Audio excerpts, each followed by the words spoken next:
I just want to thank you for clicking on this video. It'll be a real eye-opener, I think, in why it's hard to sell a business these days and why it's getting harder for most people. We've titled it Selling Your Business in a Buyer's Market. That's the reality that a lot of us don't think about. Most of the businesses that are out there that are owned by the baby boomers particularly um, are in the million to 10 million, maybe $20 million range. And the hard part here is to have to tell them that 82% of those companies that are going to go to market are not going to sell. So we have to address things in advance and start getting ready. And there's some real math and science that goes into doing this so that you get a best-in-class offer. So a little bit about me, just to get it out of the way.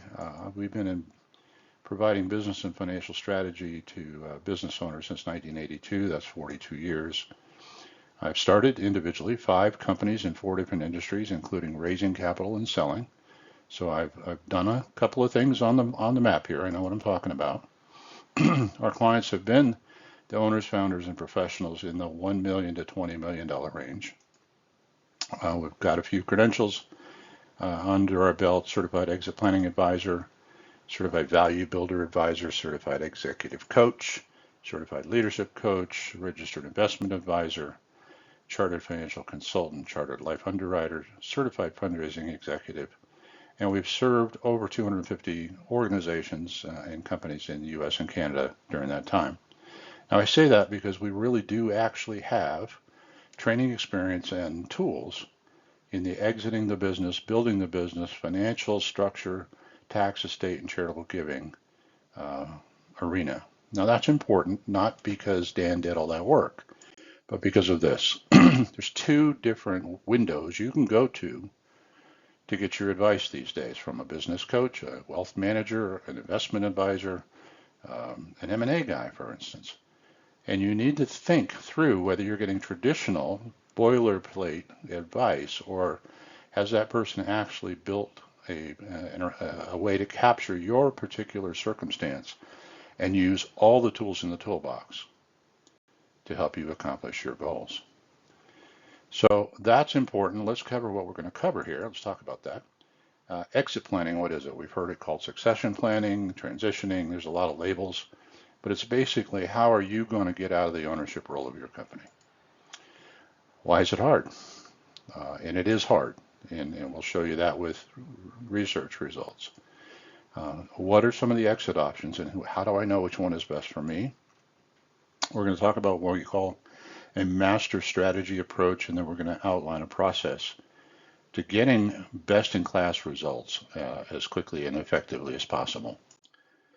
So exit planning is really the combination of your personal issues, your financial, tax, value, business, and legal issues, putting them all into one master plan and bringing professionals around the table who are going to help us accomplish those particular challenges. It's focused on not just the business value, which is important, but it also has to deal with the owner's financial preparation and their ability to know what they're going to do the Monday morning after they sell their business. This whole thing came about for me after doing dozens of years of executive and business development coaching. And I had a conversation with a doctor who basically said, "Doc, how long are you going to run the practice, and what are you going to do afterwards?" And he looked at me square in the eye, and he said, "I have no idea how to get out of this thing. I don't know what it's worth, and I don't know what I would do." Well, that's a problem at my house, so we figured out how to fix it for him. And we found some professional organizations and did the training that very few people actually have done. There is a structure, there's a path to this process. And the first thing you have to do is you identify the real versus the perceived. There's an awful lot of people going to a business broker or an M&A advisor saying, "I'm worth $5 million. And they do the math, they do a little bit looking, and they're not. They're worth 3 or 2. And somebody has to give them the bad news that their favored project, their business, is, the ugly baby in the nursery. During that process, you have to be able to protect the value you've already built. You've got to build excellence into the company so that you're best in class, because that's what buyers are looking for. And determining your exit option, which one's optional for the owner and the company before you harvest. And then when you harvest, you have to be able to manage the money. The Exit Planning Institute, the organization that does most of the credentialing for this arena, has broken this into this flow chart. So on the left, we have discover, and in the middle, prepare, and then decide. In the discover phase, we're looking at both the personal, financial, and business strengths, weaknesses, gaps, and figuring out where the holes are in the foundation, developing an action plan. And then if the client decides to go forward, we work through the prepare phase, where we're dealing with the risks and identifying how do we manage their personal financial planning with the business improvements that are required. So that if Elon Musk walks into your business tomorrow morning and says, I want to buy your company, you can give him a real straight face number and know that you can back it up with your results. If you can't, if your confidence isn't real good about that, then you got some work to do. So once we've done this, then we're at a place, it's kind of an inflection point that says, okay, do we go to market now? And we're working with the M&A or brokers at that point and saying, what is the market out there doing with our type of business? Are they buying? Are they holding? Are they waiting? And we make those decisions. And that's the three phases that we work people through. The whole idea is to begin seeing our business not from our seller's perspective, although that's important, but more critical is to see it from the eyes of an investor. If an investor walks in, like I said, they have to see you as attractive and ready, and you need to have a baseline value that you can justify. And you've addressed all those things in the discovery phase called the triggering event for most people. Value, and you got to get this in your head, value goes far beyond just the financials. And so there are 4 additional intangible capitals that we call them that have to be measured and working at top performance to go along with the financials to get you a good offer. The first one is your customer base needs to be strong, recurring revenue, contractual where you can get it, diversified. If one customer leaves, your business isn't put at risk. Those are serious problems for a lot of companies. Pardon me. Regularly analyze the profitability by customer and product. You've got to professionalize how you're doing that. Secondly, human capital. Do we have the right people doing the right thing in the right seats? Is it time to call a recruiter or an executive placement firm? Strong mixture of talent, excellence, resilience, and motivation. And they have to believe in the vision of the company. And they have to be there to help make that vision reality. Are the structural pieces in place? This is the legal, the tax, the back end, all those kind of things. But it really is the intrinsic knowledge, the know-how and the know-what of the company. Is that ingrained and solid and effective and humming along the way it's supposed to? Then we look at the social part of it. Now we hear about social all the time when we hear culture. Everybody, oh, build a great culture. The great culture in the company is a use of that phrase.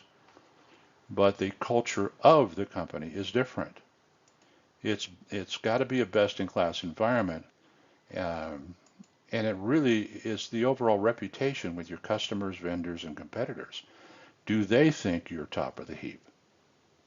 That's important because 70 to 80% of the value of your company, when the private equity group or the individual investor looks at this, they look at these plus the financials and say, okay, these guys have it together, or they have holes here. And when they have holes, when you have holes, then they start discounting what they would have offered you. And we don't like discounts, right? We're trying to get rid of those.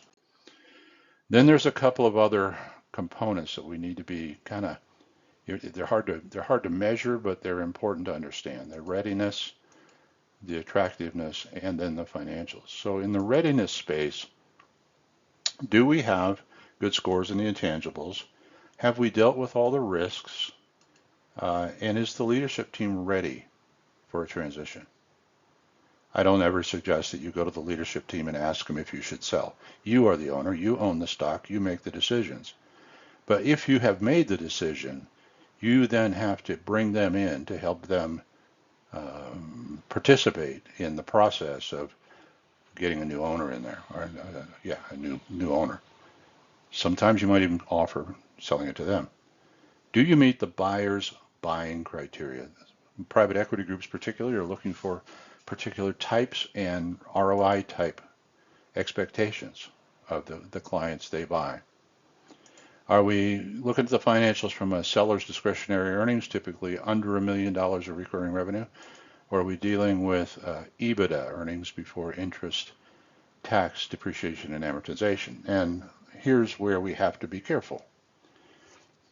EBITDA from your CPA is as low as possible so that you've spent all this money in expenses so that your tax bill's down. But your buyer is going to have you recast that.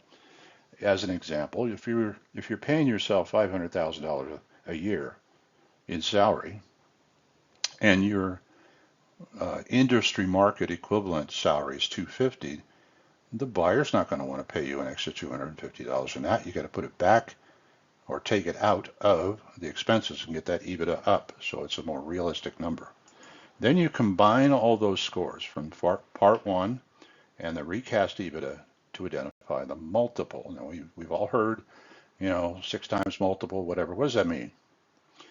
If a particular industry tends to be paying multiples of 1 through 6, and this is just an example, and on an overall score, you're at, let's say, 67 between the 4 intangibles and the financials, you're likely to get a 4 times multiple. But what happens if you move this 67 up to 83? Well, on a $5 million times 4, that's 20. Move into a 5 multiple, that's a $5 million bump.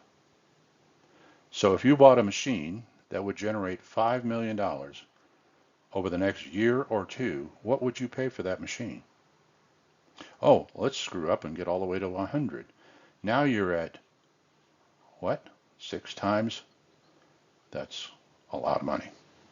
So the reason we do this is so that you can be the one bright, shiny company on the boardroom table at the private equity group in the industries they're looking at and say, yep, these guys are the ones we want. Okay, sounds great, Dan. Why is it hard? Well, this rarely works. Putting a sign up, telling your friends, whatever, you may get an offer. You may have somebody buy it from you, but it won't be best in class, and you will regret it.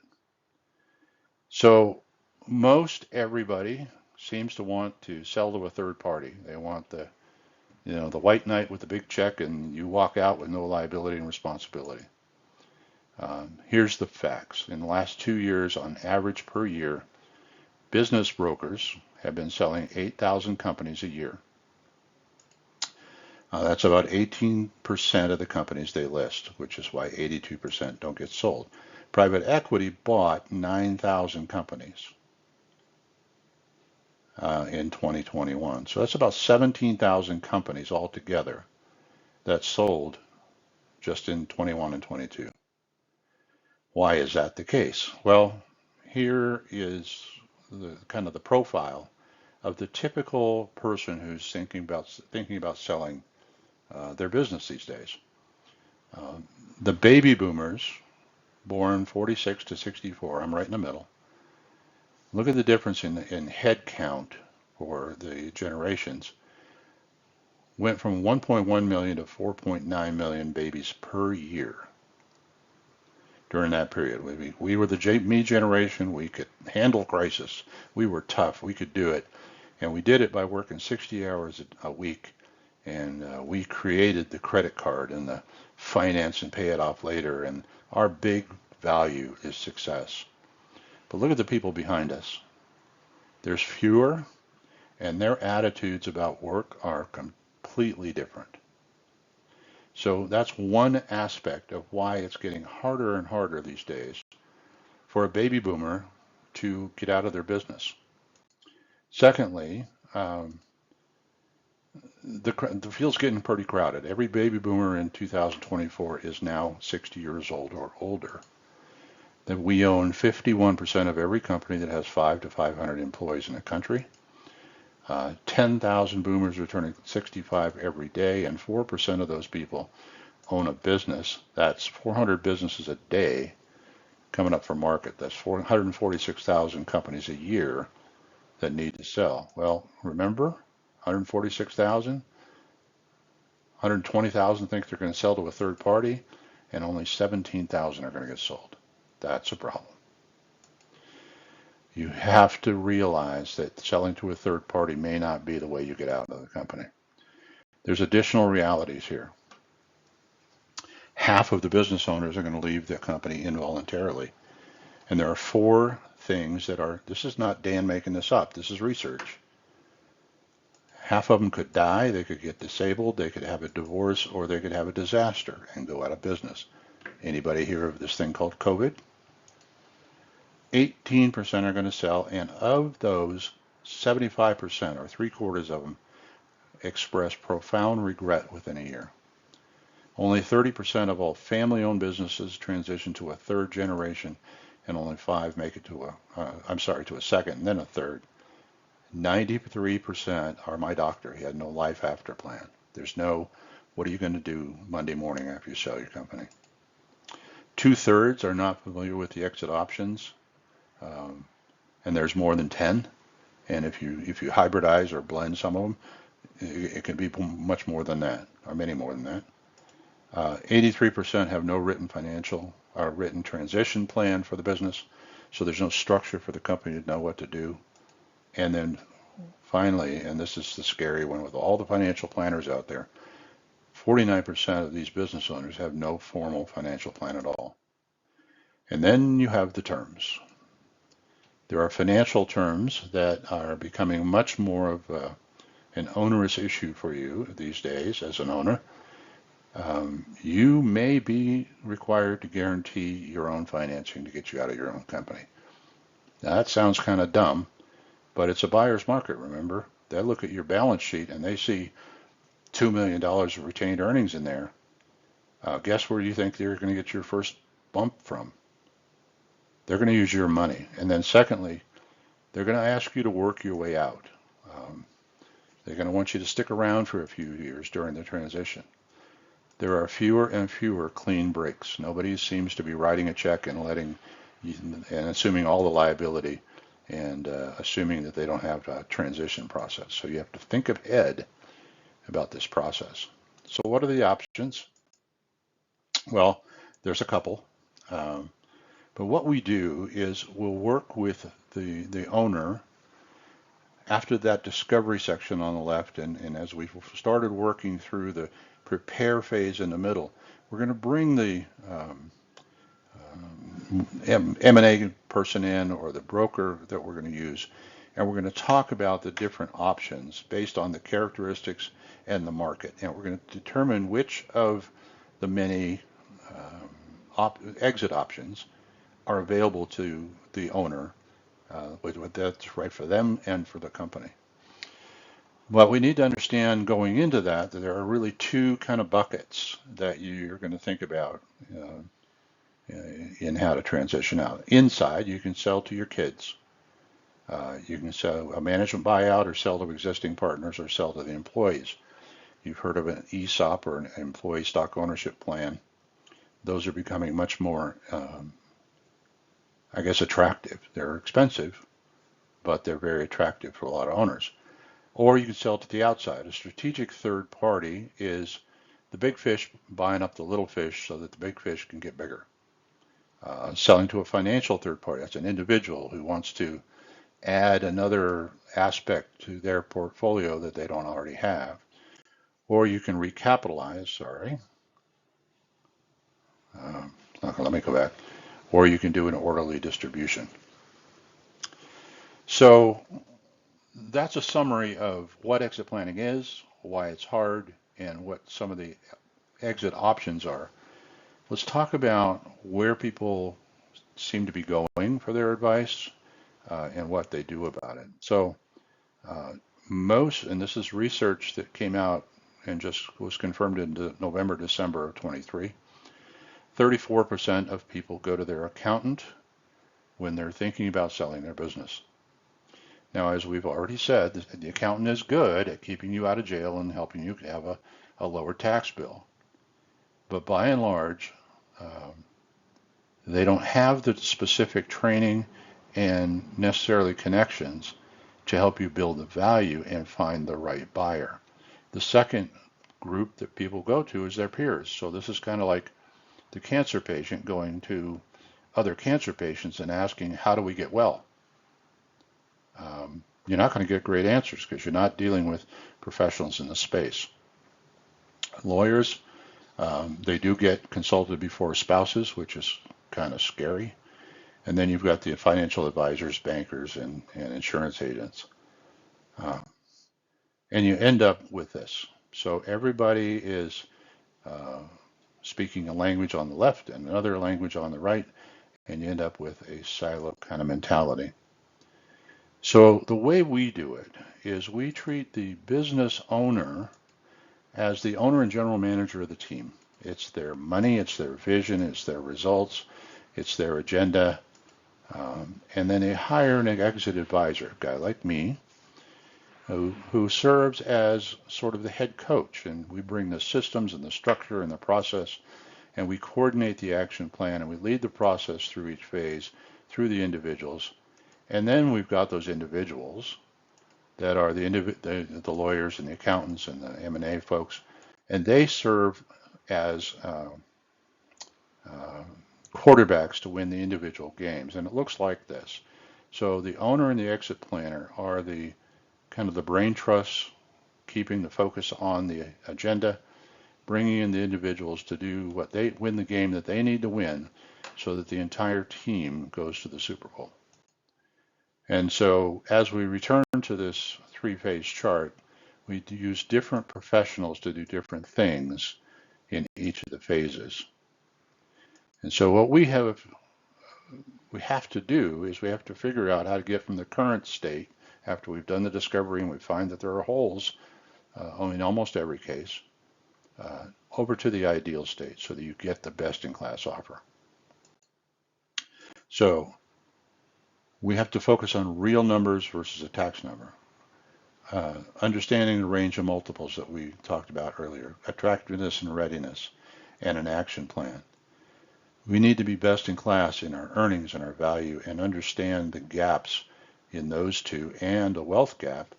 Is the business going to generate what it needs to pay for the retirement that mom and I have been dreaming about, right? So the whole idea is to increase earnings, reduce risk, and position the company as best in class. We do that by looking at 8 specific drivers. We use a tool called the Value Builder, and there's 12 modules that we help people work through that goes through benchmarking where you're at, durable platform for growth, capture the voice of the customer, all the way to deciding when to sell. And there's a very effective structure that 80,000 companies have gone through, and it has shown us that here's an example of a value builder report. And so in the bottom right here, we see that this company's SDE, or seller's discretionary earnings, is $350,000, which means the estimate for their value of their company is $957,000. By changing these numbers from 44 to 90 in some of the areas, you can get that up to 1.837. And that's real. Those are numbers based on real results. And so it looks like this. When you increase your score, you increase the multiple and the quality of the offers. So the process we use is video learning, online tools, and one-on-one coaching. And so you have 12 modules, as I mentioned. You go through the tutorial, you work through all of the components, and you end up with a growth plan. And at the end here, you'll see down here, let's say that the financial performance was 36 and we could move it to 90. That's how you get these levers moved to get you to the numbers. So get the best results means you got to start now so that you can finish well. And so what we just ask is that people will make a decision to do something now, because at the end, um, it's going to be too late. So I appreciate your time. Thank you so much for watching. If you want to reach out, just take connectwithdan.com, put it in the address bar in your browser, or go to our website and schedule the time to let's just talk about it. I don't do salesperson. We're here to help. Thanks.